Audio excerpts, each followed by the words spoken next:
Question number 9.12 of ray optics class 12th. A person with a normal near point 25 centimeter using a compound microscope with objective of focal length 8 millimeter. So इस question में बताया गया है कि एक person है जिसका normal near point 25 centimetre है और वो पर्सन कंपाउंड माइक्रोस्कोप यूज करता है और उस कंपाउंड माइक्रोस्कोप की जो फोकल लेंथ है ऑब्जेक्टिव लेंस की वो है 8 millimetre. Okay, and an eyepiece of focal length that is 2.5 centimetre.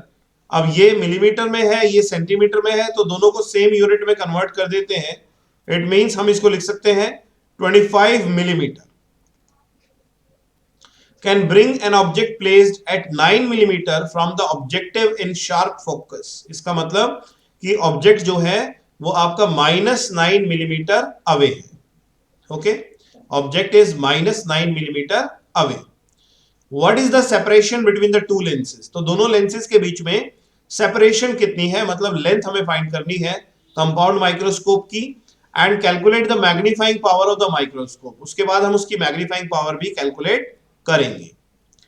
तो देखिए डायग्राम के अगर थ्रू हम इसको सिचुएशन को समझने की कोशिश करें तो ये हमारी प्रिंसिपल एक्सिस है और ये आपका ऑब्जेक्टिव लेंस है. ठीक है, और ये है आपका eyepiece. This is your eyepiece. Now O1 is the optical centre, O2 ये ऑप्टिकल सेंटर, ये आपका ऑब्जेक्ट हो गया. यहां पर मान लेते हैं AB और इसकी इमेज जो बनेगी वो इमेज बनी आपकी यहां पर, दैट इज रियल और इन्वर्टेड इमेज. इस तरीके से फॉर्म होगी. एक रे पैरेलल जाएगी प्रिंसिपल एक्सिस के और दूसरी रे जाएगी आपकी फोकस से, और जहां पर दोनों इंटरसेक्ट कर जाए, मीट कर जाए, वहां पर आपकी बन गई real and inverted image of the objective lens. अब ये इमेज जाएगी इसके अंदर आई पीस में, क्योंकि ये इमेज एज अ ऑब्जेक्ट काम करेगी आपके आई पीस के लिए. ठीक है, और इसकी फाइनल इमेज जो है आपकी वो बनेगी virtual image and erect image, यहां पर बनेगी. अभी इस डायग्राम में आप देखिए ऑब्जेक्ट का डिस्टेंस हमें गिवन है. कितना डिस्टेंस गिवन है? -9 मिलीमीटर. सो यू हमें गिवन है और यहां पर डी भी हमें पता है 25 सेंटीमीटर दिया हुआ है. Clear? Least distance of distinct division या नॉर्मल नियर पॉइंट. अब हम करना क्या चाहते हैं? हम यहां पर length of the compound microscope find करना चाहते हैं. It means we want to find out the value of L. और L की वैल्यू किसके इक्वल है? अगर आप देखें तो ये हो गया आपका V0. Okay, and it is your UE. ये आपका है -UE. सो अगर आप UE का मैग्नीट्यूड और VO का मैग्नीट्यूड ऐड कर देंगे तो आपको लेंथ पता चल जाएगी. तो पहले हम फाइंड करते हैं यहां पर VO की value. Now using lens formula,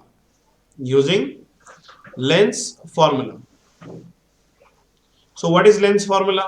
1/V minus 1/U equal to 1/F, and we are using for objective lens. हम यहां पर यूज कर रहे हैं इस फॉर्मूला को ऑब्जेक्टिव लेंस के लिए. Okay, now 1/V, VO minus 1/UO equal to 1/FO. इस फॉर्मूला से मैं यहां पर VO कैलकुलेट करना चाहता हूं, तो 1/VO equal to 1/FO plus 1/UO. Now what is 1/FO? FO की वैल्यू हमें गिवन है, दैट इज 8 मिलीमीटर, और हमें UO की वैल्यू गिवन है -9 मिलीमीटर. सो एलसीएम लेंगे, इट इज 72. 8 9 जा 72 माइनस 9 8 जा 72. सो VO की जो वैल्यू हमें मिलेगी, VO will be equal to 72, क्योंकि जब रेसिप्रोकल आप करेंगे so it is 72 millimetre. So VO हमें मिला 72 मिलीमीटर. ओके, तो VO हमने कैलकुलेट कर लिया. अब VO के बाद हम कैलकुलेट करेंगे UE, और UE कैलकुलेट करने के लिए अब दोबारा से हम लगाएंगे यहां पर आपका लेंस फॉर्मूला. ठीक है, तो इस बार लेंस फॉर्मूला लगाएंगे अपने आई पीस के लिए. Now using lens formula for eyepiece. Now what is lens formula? 1/V minus 1/U equal to 1/F. लेकिन इस बार बारी है आई पीस की. ठीक है, तो आई पीस के लिए लगा देते हैं और यूई की वैल्यू हमें कैलकुलेट करनी है। So 1 by UE is equal to 1 by VE minus 1 by F E. समझ में आ गया? सेपरेट किया वेरिएबल्स को। 1 बाय यूई दूसरे साइड जाएगा तो पॉजिटिव हो जाएगा, 1 बाय एफ ई दूसरे साइड जाएगा तो नेगेटिव हो जाएगा। Now 1 by UE is equal to 1 by VE. Now what is the value of VE? VE is your minus 25 centimetre दिया है ना, सो सेंटीमीटर को मिलीमीटर में कन्वर्ट कर देंगे 250 हो जाएगा। And minus F E, what is the value of F E? F E is your 2.5 centimetre, उसको भी मिलीमीटर में कन्वर्ट कर दो 25 millimetre, so it is 25 millimeter.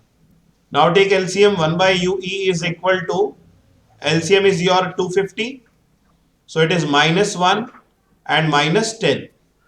Now 1 by UE is equal to minus 11 by 250 and UE is equal to minus 250 by 11, और 250 by 11 को हम लिख सकते हैं that is 11 2 जा 22, अब यहां पर आ गया 3030, सो 11 2 जा 22 और उसके बाद आपका बचेगा 7, सो 11 6 जा 66, so minus 22.6 millimetre is the value of your UE. अब देखिए हम निकालेंगे लेंथ। लेंथ कैसे फाइंड करेंगे? वीओ और यूओई, वीओ और यूई को अगर हम मैग्नीट्यूड मॉड्यूलस लेके प्लस कर दें तो हमें length of the compound microscope या फिर separation between the objective lens and eyepiece हमें पता चल जाएगी। So it is VO plus UE. Now what is VO? तो देखिए वीओ की वैल्यू है आपकी 72 मिलीमीटर, सो यहां पर हमने लिखा 72 प्लस वीओ हो गया, उसके बाद यूई है आपका 22.6, so your result is 6.224 and 7 to 9, so 94.6 millimeter is the separation between the objective lens and your eyepiece। ठीक है, तो यहां तक हमने क्या किया? L फाइंड कर लिया। अब उसके बाद हमें क्वेश्चन में बोलता है what is the magnifying power, calculate the magnifying power of the microscope.